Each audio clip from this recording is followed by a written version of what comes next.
ಎಲ್ಲರಿಗೂ ಶುಭ ಮುಂಜಾನೆ. ಗೋಗ್ಟೆ ವಾಣಿಜ್ಯ ಮಹಾವಿದ್ಯಾಲಯದ ಕನ್ನಡ ವಿದ್ಯಾರ್ಥಿಗಳಿಗೆ ಸ್ವಾಗತ. ನಾನು ನಿಮ್ಮ ಕನ್ನಡ ಉಪನ್ಯಾಸಕಿ ಪ್ರೊಫೆಸರ್ ಸ್ನೇಹಾ ಎಸ್ ಜೋಶಿ.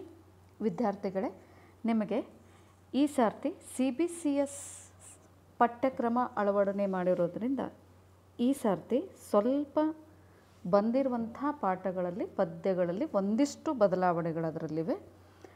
ಪ್ರತಿ ಸಾರ್ತಿ ಏನು ಮಾಡ್ತಾಯಿದ್ರು ಅಂತಂದರೆ, ಆ ಒಂದು ಪುಸ್ತಕದ ಟೈಟಲನ್ನು ಸಾಹಿತ್ಯ ಸ್ಪಂದನ ಭಾಗ 1, ಭಾಗ 2, ಭಾಗ 3, ಭಾಗ 4 ಈ ರೀತಿಯಾಗಿ ಏನು ಮಾಡ್ತಾಯಿದ್ರು ಅಂತಂದರೆ ಅದನ್ನು ಸೆಟ್ ಮಾಡಿರ್ತಿದ್ರು. ಆದರೆ ಈ ಸಾರ್ತಿ ಆ ಪುಸ್ತಕದ ಹೆಸರನ್ನು, ಅಂದರೆ ನಿಮಗೆ BCom ಮೊದಲನೆಯ ಸೆಮಿಸ್ಟರ್ಗೆ ಬಂದಿರುವಂಥ ಪಠ್ಯ ಪುಸ್ತಕದ ಹೆಸರನ್ನು ಸಾಹಿತ್ಯ ಸ್ಪಂದನದ ಬದಲಾಗಿ ಹಾಯಿ ದೋಣಿ ಅನ್ನುವಂಥ ಒಂದು ಹೆಸರಿನಿಂದ ಆ ಒಂದು ಪುಸ್ತಕವನ್ನು ನಿಮಗಾಗಿ ಸಿದ್ಧಪಡಿಸಿದ್ದಾರೆ.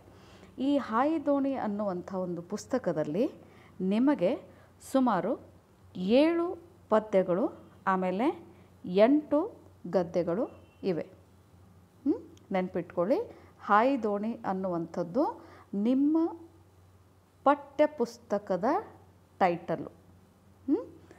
ಹಾಯಿ ದೋಣಿ ಎನ್ನುವಂಥದ್ದು ನಿಮ್ಮ ಪಠ್ಯ ಪುಸ್ತಕದ ಟೈಟಲ್ಲು. ಅದರಲ್ಲಿ 7 ಪದ್ಯಗಳಿರ್ತವೆ, ಆಮೇಲೆ 8 ಗದ್ಯಗಳು, ಅಂದರೆ ಲೆಸನ್ನು 8 ಕವಿತೆಗಳು, ಕವನಗಳು ಇಲ್ಲಿ ನಿಮಗೆ 7 ಅಧ್ಯಯನಕ್ಕಾಗಿ ಕೊಟ್ಟಾರೆ. ಈ ಒಂದು ಪುಸ್ತಕಕ್ಕೆ 2 ಸಂಪಾದಕರು, ಅಂದರೆ ಆಥರ್ಸ್ ಅಂಥೇಳಿ ನಾವು ಏನು ಕರಿತೀವಲ್ಲ, 2 ಸಂಪಾದಕರಿದ್ದಾರೆ.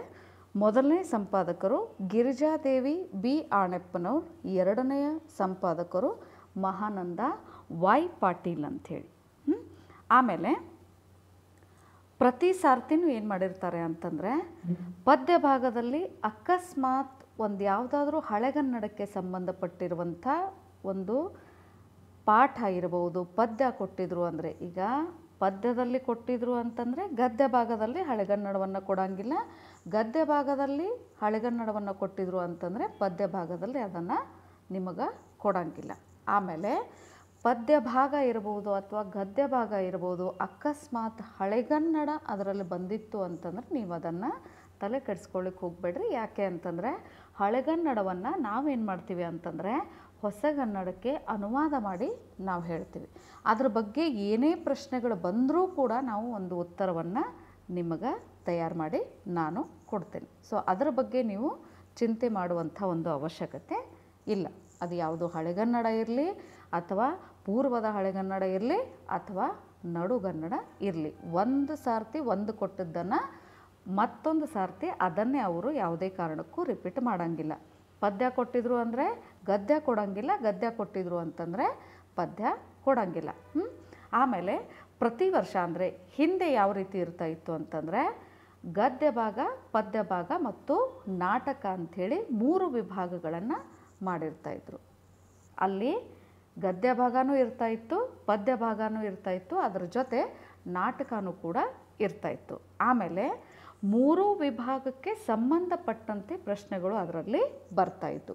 ಆ ಕಾರಣಕ್ಕೆ ನಾವೇನು ಮಾಡಿದ್ದೀವಿ ಅಂತಂದರೆ, ಎಲ್ಲ ಕನ್ನಡ ಉಪನ್ಯಾಸಕರು ಸೇರಿಕೊಂಡು ಈ ರೀತಿ ನೀವು 3 ವಿಭಾಗಗಳಿಗೆ ಸಂಬಂಧಪಟ್ಟಂಥ ಪ್ರಶ್ನೆಗಳನ್ನು ಕೊಟ್ಟಿದ್ರಿ ಅಂತಂದರೆ ವಿದ್ಯಾರ್ಥಿಗಳಿಗೆ ಉತ್ತರ ಬರೀಲಿಕ್ಕೆ ಕಷ್ಟ ಆಗ್ತದೆ ಅನ್ನುವಂಥ ಇಂಟೆನ್ಷನ್ ಇಟ್ಕೊಂಡು ನಾವೇನು ಮಾಡಿದ್ದೀವಿ ಅಂತಂದರೆ, ಎಲ್ಲರೂ ಬೇಡ ಅಂದ ತಕ್ಷಣ, ಅಂದರೆ ಒಂದು ಯಾವುದಾದ್ರೂ ಭಾಗವನ್ನು ತೆಗಿರಿ ಅಂತಂದಾಗ ನಾಟಕದ ಭಾಗವನ್ನು ಅಲ್ಲಿಂದ ತೆಗೆದು ಹಾಕಿದರು. ನಿಮ್ಮ ಅಧ್ಯಯನಕ್ಕೀಗ ಕೇವಲ ಪದ್ಯ ಭಾಗ ಮತ್ತು ಗದ್ಯ ಭಾಗವನ್ನು ಮಾತ್ರ ಇಲ್ಲಿ ಕೊಟ್ಟಾರೆ. ಆ ಪದ್ಯಗಳು ಕೂಡ ಭಾಳ ಈಸಿಯಾಗಿರ್ತಾವೆ, ಅದ್ರ ಬಗ್ಗೆ ತಲೆ ಕೆಡಿಸ್ಕೊಳ್ಳೋಕೆ ಹೋಗಬೇಡ್ರಿ, ಎಲ್ಲರೂ ಕೂಡ ಅದನ್ನು ಅರ್ಥ ಮಾಡ್ಕೊಳ್ತೀರಿ. ಅದೇ ರೀತಿ ಗದ್ಯ ಭಾಗನೂ ಅಲ್ಲಿ ಬಂದಿರುವಂಥ ಪಾಠಗಳು ಕೂಡ ಏನಿರ್ತವೆ ಅಂತಂದರೆ ಭಾಳ ನಾರ್ಮಲ್ ಆಗಿ, ಅಂದರೆ ಎಲ್ಲರೂ ಒಂದು ಸಾರ್ತಿ ನೀವು ಅದನ್ನು ರೀಡ್ ಮಾಡಿದ್ರಿ ಅಥವಾ ನೀವು ಕ್ಲಾಸ್ನಲ್ಲಿ ಕೂತ್ಕೊಂಡು ಅದನ್ನು ಕೇಳಿದ್ರಿ ಅಂತಂದರೆ ಬಹುಬೇಗನೆ ಆ ಒಂದು ಪಾಠದಲ್ಲಿರುವಂಥ ಎಲ್ಲ ವಿಚಾರಗಳನ್ನು ನೀವು ಅರ್ಥೈಸಿಕೊಳ್ತೀರಿ. ಇದಿಷ್ಟು ನಾನು ನಿಮಗೆ ಹೇಳಬೇಕೆನ್ನಿಸಿರುವಂಥ ವಿಚಾರಗಳು. ಇನ್ನು ನಾವು ಪರಿವಿಡಿ, ಅಂದರೆ ನೀವು ಇಂಡೆಕ್ಸ್ ಅಂಥೇಳಿ ಏನು ಕರಿತೀರಲ್ಲ, ಫಸ್ಟ್ ನಾವು ಏನು ಮಾಡೋಣ ಅಂತಂದರೆ ಪದ್ಯ ಭಾಗವನ್ನು ನೋಡ್ಕೊಳ್ಳೋಣ. ಅಂದರೆ ಯಾವ್ಯಾವ ಪದ್ಯಗಳನ್ನು ಕೊಟ್ಟಾರ, ಯಾವ್ಯಾವ ಪದ್ಯಗಳನ್ನು ನಿಮಗೆ ಕೊಟ್ಟಾರ, ಅದನ್ನು ಬರೆದಿರುವಂಥ ಲೇಖಕರು ಯಾರು, ಅದನ್ನು ನಾವು ಇಂಡೆಕ್ಸನ್ನು ಮೊದಲು ನೋಡ್ಕೊಳ್ಳೋಣ. ನೋಡಿಕೊಂಡು ಆಮೇಲೆ ಗದ್ಯ ಭಾಗದತ್ತ ಹೋಗೋಣ. ಇಲ್ಲಿ ನಿಮಗೆ ಪದ್ಯ ಭಾಗದಲ್ಲಿ ಊರುಗಳ ನುಡಿವೆಂ ಅನ್ನುವಂಥ ಒಂದು ಹಳೆಗನ್ನಡದ ಪದ್ಯ, ರನ್ನ ವಿರಚಿತ ಒಂದು ಪದ್ಯ ಇದು. ಅದನ್ನು ನಿಮಗೆ ಅಧ್ಯಯನಕ್ಕೆ ಕೊಟ್ಟರು. ಮೊದಲನೆಯ ಒಂದು ಪದ್ಯ ಅಂತಂದರೆ ಊರುಗಳ ನುಡಿವೆಂ ಅನ್ನುವಂಥದ್ದು ರನ್ನ ವಿರಚಿತ ಒಂದು ಪದ್ಯ ಸ್ವಲ್ಪ ದೊಡ್ಡದದ, ಆಮೇಲೆ ಅದು ಹಳೆಗನ್ನಡದಲ್ಲಿ ಇದೆ. ಅದನ್ನು ನಾನು ಏನು ಮಾಡ್ತೀನಿ ಅಂತಂದರೆ ಹೊಸಗನ್ನಡಕ್ಕೆ ಟ್ರಾನ್ಸ್ಲೇಟ್ ಮಾಡಿ ಅದರ ಸಂಪೂರ್ಣ ಕಥಾಭಾಗವನ್ನು ನಿಮಗೆ ನೋಟ್ಸ್ ಅಂಥೇಳಿ ನಾನು ಬರೆದು ಕೊಡ್ತೇನೆ. ಯಾಕೆ ಅಂತಂದರೆ ಯಾವತ್ತಿದ್ರೂ ನಿಮಗೆ 15 ಅಂಕದ ಪ್ರಶ್ನೆಗಳೇನು ಬರ್ತಾವಲ್ಲ, ಆ 15 ಅಂಕದ ಪ್ರಶ್ನೆಗಳು ಬಂದಿರುವಂಥ ಹಳೆಗನ್ನಡಕ್ಕೆ ಸಂಬಂಧಪಟ್ಟಿರುವಂಥ ಪ್ರಶ್ನೆಗಳು ಇರ್ತಾವೆ. ಆದರೆ ಪ್ರಶ್ನೆ ಹಳೆಗನ್ನಡದಲ್ಲಿ ಬಂದಿದ್ರೂ ಕೂಡ ನೀವು ಉತ್ತರವನ್ನು ಹೊಸಗನ್ನಡದಲ್ಲಿನೇ ಬರಿಬೇಕು. ಅಲ್ಲೇ ನೀವು ಹಳೆಗನ್ನಡದಲ್ಲಿನೇ ಬರಿಬೇಕು ಅನ್ನುವಂಥ ರೂಲೇನೂ ಇಲ್ಲ. ನೀವು ಅದನ್ನು ಕಥೆಯನ್ನು ಯಾವ ರೀತಿ ತಿಳ್ಕೊಂಡಿರ್ತೀರಲ್ಲ ಅದನ್ನೇ ಅದೇ ರೀತಿಯಾಗಿಯೇ ನೀವು ಅದನ್ನು ಹೊಸಗನ್ನಡದಲ್ಲಿ ಬರಿಬೋದು. ಆಮೇಲೆ ಎರಡನೆಯ ಒಂದು ಪದ್ಯ ಅಂತಂದರೆ ಅಂಬಿಕಾ ತನಯದತ್ತ, ಅಂದರೆ ದ.ರಾ. ಬೇಂದ್ರೆ ಅವರು ಬರೆದಿರುವಂಥ ನನ್ನ ಹಾಡು ಅನ್ನುವಂಥ ಒಂದು ಕವಿತೆ. ಭಾಳ ಸುಂದರವಾಗಿರುವಂಥ ಒಂದು ಕವಿತೆ ಇದು. ಆಮೇಲೆ ಭಾಳ ಅರ್ಥಗರ್ಭಿತವಾಗಿರುವಂಥ ಒಂದು ಕವಿತೆ. ಮೂರನೆಯ ಒಂದು ಕವಿತೆ ಅಂತಂದರೆ ಮಧುರ್ ಚನ್ನರವರು ಬರೆದಿರುವಂಥ ಸುಖ ದುಃಖ ಅನ್ನುವಂಥ, ಅಂದರೆ ಮನುಷ್ಯನ ಜೀವನದಲ್ಲಿ ಯಾವ ರೀತಿಯಾಗಿ ಸುಖ ಬರ್ತದೆ, ಸುಖದ ಹಿಂದೆ ದುಃಖ ಯಾವ ರೀತಿ ಇರ್ತದೆ, ಅಥವಾ ದುಃಖದ ಹಿಂದೆ ಯಾವ ರೀತಿ ಸುಖ ಇರ್ತದೆ, ಆ ಬಂದಿರುವಂಥ ಎರಡು ವಿಚಾರಗಳನ್ನು ಮನುಷ್ಯನಾದವನು ಯಾವ ರೀತಿ ಅದನ್ನು ಅರ್ಥೈಸಿಕೊಳ್ಳಬೇಕು, ಯಾವ ರೀತಿ ಅದನ್ನು ಫೇಸ್ ಮಾಡಬೇಕು ಅನ್ನೋದನ್ನು ಎಲ್ಲ ಏನು ಮಾಡ್ಯಾರ ಅಂತಂದರೆ ಕ್ರೋಢೀಕರಿಸಿ ನಿಮಗೆ ಮಧುರ್ ಚನ್ನರವರು ಕೊಡ್ತಾರೆ. ನಾಲ್ಕನೆಯ ಒಂದು ಪದ್ಯ ಅಂತಂದರೆ ಚನ್ನವೀರ್ ಕಣವಿಯವರು ಬರೆದಿರುವಂಥ ಗ್ರಂಥ ನಿವೇದನೆ ಅನ್ನುವಂಥ ಒಂದು ಕವನ ಇದು. ಇದು ಕೂಡ ಭಾಳ ಅರ್ಥಗರ್ಭಿತವಾಗಿರುವಂಥ ಒಂದು ಕವನ. ಆಮೇಲೆ ವೈದೇಹಿ ಅವರು ಬರೆದಿರುವಂಥ 5ನೆಯ ಕವನ ಬೆರಣಿ ತಟ್ಟುವ ಹುಡುಗಿ ಮತ್ತು ಚಂದ್ರಾಮದೇವರು. ಅಂದರೆ ಆ ಇಬ್ಬರು ಪಾತ್ರಧಾರಿಗಳ ಮಧ್ಯೆ ಏನೇನು ಕಮ್ಯುನಿಕೇಷನ್, ಯಾವ ರೀತಿ ಒಂದು ಸಂವಾದ ಕ್ರಿಯೆ ಅಲ್ಲಿ ಏರ್ಪಡ್ತದಲ್ಲ ಅದನ್ನೆಲ್ಲ ಕ್ರೋಢೀಕರಿಸಿ ಒಂದು ಪದ್ಯವನ್ನಾಗಿ ವೈದೇಹಿ ಅವರು ಕೊಟ್ಟಾರೆ. ಆಮೇಲೆ ಆರನೇ ಒಂದು ಪದ್ಯ ಅಂತಂದರೆ ತಾನು ಕವಿತೆಯಾಗಿ ನನ್ನನ್ನು ಕವಿಯಾಗಿಸಿದಳು, ಸತ್ಯಾನಂದ ಪಾತ್ರೋಟ್ ಅವರು ಬರೆದಿರುವಂಥ ಒಂದು ಕವಿತೆ. ತಾನು ಕವಿತೆಯಾಗಿ ನನ್ನನ್ನು ಕವಿಯಾಗಿಸಿದಳು. ಯಾವ ರೀತಿ ಅವರ ಜೀವನದಲ್ಲಿ ಒಂದು ಆ ರೀತಿಯ ನಿದರ್ಶನ ನಡೀತದೆ. ಆ ನಿದರ್ಶನ ನಡೆದಿರುವಂಥ ಸಂದರ್ಭದೊಳಗೆ ಅದನ್ನೇ ಅವರು ಒಂದು ಸ್ಫೂರ್ತಿಯನ್ನಾಗಿ ತಿಳ್ಕೊಂಡು ಈ ಒಂದು ಪದ್ಯವನ್ನು ಸತ್ಯಾನಂದ ಪಾತ್ರೋಟ್ರವರು ಇಲ್ಲಿ ನಿಮ್ಮ ಮುಂದೆ ಹೇಳ್ತಾರೆ. ಕೊನೆಯ ಪದ್ಯ ಅಂದರೆ 7ನೆಯ ಪದ್ಯ ಅಂತಂದರೆ ಇನ್ನಿಲ್ಲಿ ಮನುಷ್ಯರಿಲ್ಲ, ನದೀಮ್ ಸನದಿಯವರು ಬರೆದಿರುವಂಥ ಒಂದು ಪದ್ಯ ಇದು. ಇನ್ನಿಲ್ಲಿ ಮನುಷ್ಯರಿಲ್ಲ ಅನ್ನುವಂಥದ್ದು ನದೀಮ್ ಸನದಿ ಅವರು ಬರೆದಿರುವಂಥ ಒಂದು ಪದ್ಯ. ಇದಿಷ್ಟು ನಿಮ್ಮ ಪದ್ಯ ಭಾಗ. ಅಂದರೆ ಕೇವಲ 7 ಪದ್ಯಗಳನ್ನು ಮಾತ್ರ ನಿಮ್ಮ ಅಧ್ಯಯನಕ್ಕಿಲ್ಲಿ ಕೊಟ್ಟಾರ. 7 ಪದ್ಯಗಳ ಬಗ್ಗೆ, ಅದನ್ನು ಬರೆದಿರುವಂಥ ಲೇಖಕರ ಬಗ್ಗೆ ನಾನಿಲ್ಲಿ ಹೇಳೀನಿ. ಗದ್ಯ ಭಾಗಕ್ಕೆ ಬಂದ್ವಿ ಅಂತಂದರೆ ಡಾಕ್ಟರ್ ಬೆಟಗೇರಿ ಕೃಷ್ಣ ಶರ್ಮಾ ಅವರು ಬರೆದಿರುವಂಥ ಸೀಮೆಯ ಕಲ್ಲು ಅನ್ನುವಂಥ ಒಂದು ಗದ್ಯ. ಒಂದು ಕಥೆಯ ರೂಪದಲ್ಲಿ ಇದು ಸಾಗೋದರಿಂದ ನೀವು ಅದನ್ನು ಬಹುಬೇಗನೆ ಅರ್ಥೈಸಿಕೊಳ್ತೀರಿ. ಆಮೇಲೆ ಡಾಕ್ಟರ್ ಬಸವರಾಜ್ ಸಾದರ್ ಅವರು ಬರೆದಿರುವಂಥ 2ನೆಯ ಪಾಠ ವರ್ತಮಾನಕ್ಕೂ ವಚನ, ಒಂದು ವಿಶ್ಲೇಷಣೆ. ಅಂದರೆ ವರ್ತಮಾನಕ್ಕೂ ವಚನ, ಎಟ್ ಪ್ರೆಸೆಂಟ್ ಏನು ನಡೆದದಲ್ಲ ಅದಕ್ಕೆ ಸಂಬಂಧಪಟ್ಟಂಗೆ ಅವ್ರು ಏನು ಮಾಡ್ತಾರೆ ಅಂತಂದರೆ ವಚನದ ಒಂದು ವಿಶ್ಲೇಷಣೆಯನ್ನು ಅವರು ಮಾಡ್ತಾ ಹೋಗ್ತಾರೆ.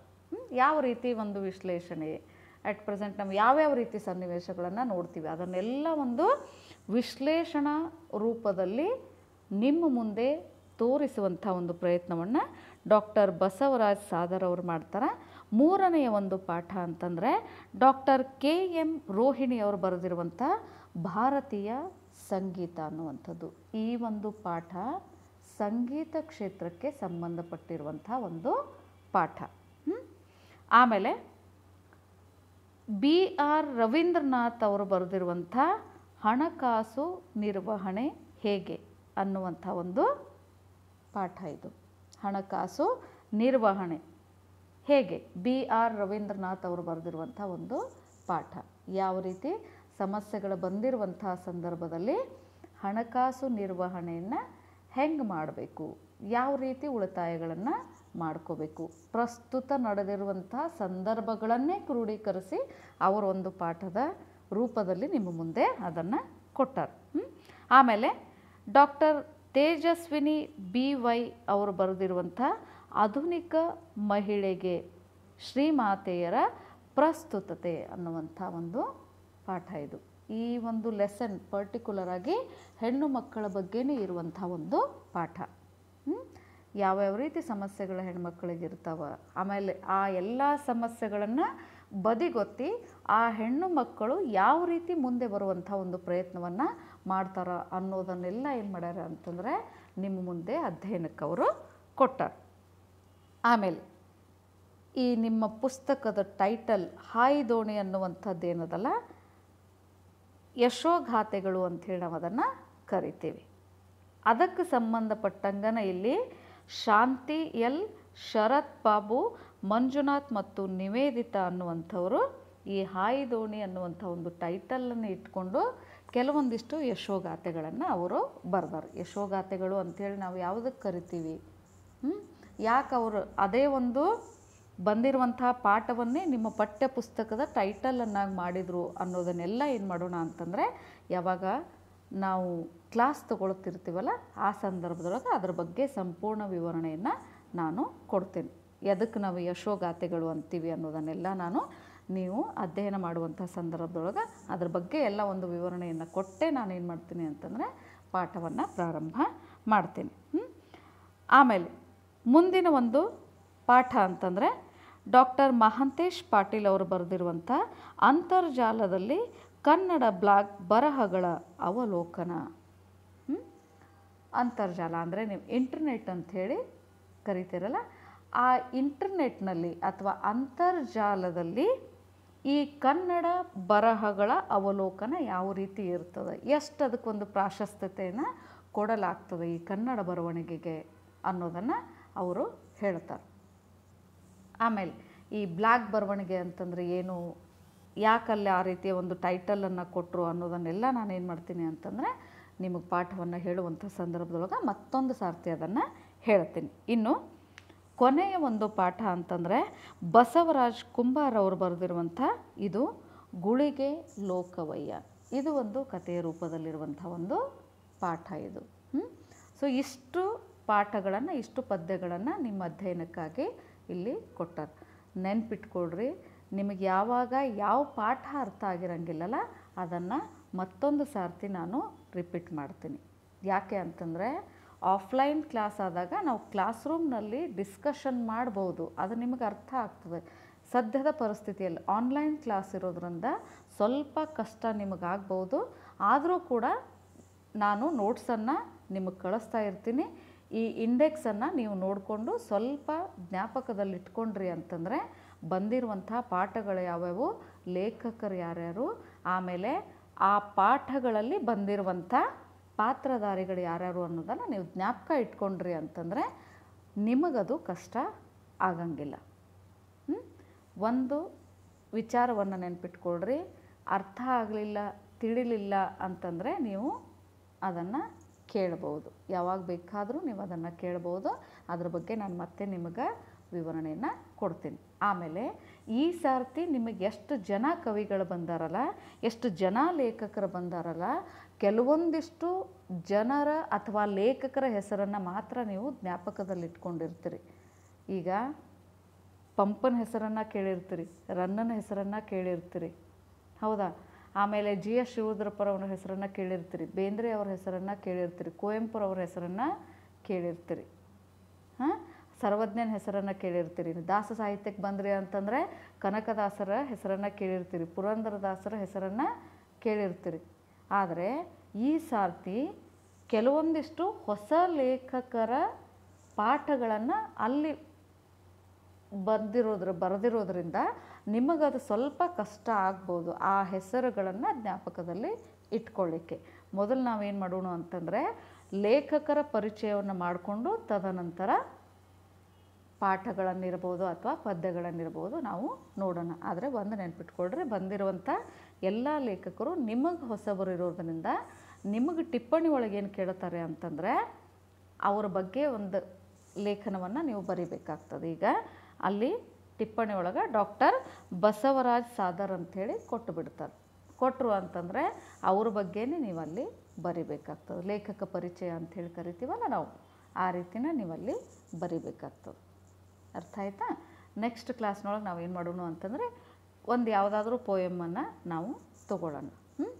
ಮೊದಲು ನಾವೇನು ಮಾಡೋಣ ಅಂತಂದರೆ ಒಂದು ಪಾಠ ಒಂದು ಪದ್ಯವನ್ನು ಮುಗಿಸ್ಕೊಳ್ಳೋಣ. ಫಸ್ಟ್ ನಾನು ಪೋಯಮದ ಮುಖಾಂತರ ಸ್ಟಾರ್ಟ್ ಮಾಡ್ತೀನಿ. ಅಂದರೆ ಒಂದನೇದ್ದು ಬೇಡ, ಪದ್ಯ ಭಾಗ ಒಂದೇನು ಬಂದದಲ್ಲ, ಊರುಗಳ ನುಡಿವೆಂ ಅನ್ನುವಂಥದ್ದು ರನ್ನ ಬರೆದಿರುವಂಥದ್ದು. ಇದು ಹಳೆಗನ್ನಡದಲ್ಲಿರೋದ್ರಿಂದ ನಿಮಗದು ಸ್ವಲ್ಪ ಕಷ್ಟ ಆಗ್ಬೋದು. ಅದಕ್ಕೆ ನಾವು ಏನು ಮಾಡೋಣ ಅಂತಂದರೆ ಎರಡನೆಯ ಪದ್ಯ ಅಂದರೆ ಅಂಬಿಕಾ ತನಯದತ್ತರವರು ಬರೆದಿರುವಂಥ ನನ್ನ ಹಾಡು ಅನ್ನುವಂಥ ಒಂದು ಏನು ಕವಿತೆ ಅದಲ್ಲ, ಆ ಕವಿತೆಯನ್ನು ನಾವು ಮೊದಲು ಓದೋಣ, ಅಧ್ಯಯನವನ್ನು ಮಾಡಿ ತದನಂತರ ಇಲ್ಲಿ ಪದ್ಯ ಭಾಗವನ್ನು ಬಿಟ್ಟು ಗದ್ಯ ಭಾಗಕ್ಕೆ ಹೋಗೋಣ. ಅಂದರೆ ಒಂದು ಪದ್ಯ ಮುಗಿಸ್ತೀನಿ, ಒಂದು ಗದ್ಯ ಭಾಗವನ್ನು, ಒಂದು ಯಾವುದಾದ್ರೂ ಲೆಸನನ್ನು, ಈಸಿ ಇರೋ ಲೆಸನನ್ನು, ಒಂದು ಪಾಠವನ್ನು ನಿಮಗೆ ಹೇಳ್ತೀನಿ. ತದನಂತರ ಆಫ್ಲೈನ್ ಕ್ಲಾಸ್ ಸ್ಟಾರ್ಟ್ ಆದವು ಅಂತಂದರೆ ಮತ್ತೆ ನಾವು ಯಥಾ ಪ್ರಕಾರ ಕ್ಲಾಸ್ ರೂಮ್ನೊಳಗೆ ಸ್ವಲ್ಪ ಡಿಸ್ಕಷನ್ ಮಾಡಿ ನಾವು ಕ್ಲಾಸನ್ನು ತೊಗೋಬೋದು. ನಾನು ನೆಕ್ಸ್ಟ್ ಕ್ಲಾಸ್ನಾಗ ನಿಮಗೇನು ಮಾಡ್ತೀನಿ ಅಂತಂದರೆ ಅಂಬಿಕಾ ತನಯದತ್ತವರು ಬರೆದಿರುವಂಥ ನನ್ನ ಹಾಡು ಅನ್ನುವಂಥ ಒಂದು ಕವಿತೆಯ ಬಗ್ಗೆ ವಿವರಣೆಯನ್ನು ನಾನು ನಿಮಗೆ ಕೊಡ್ತೇನೆ. ಓಕೆ, ಬಾಯ್.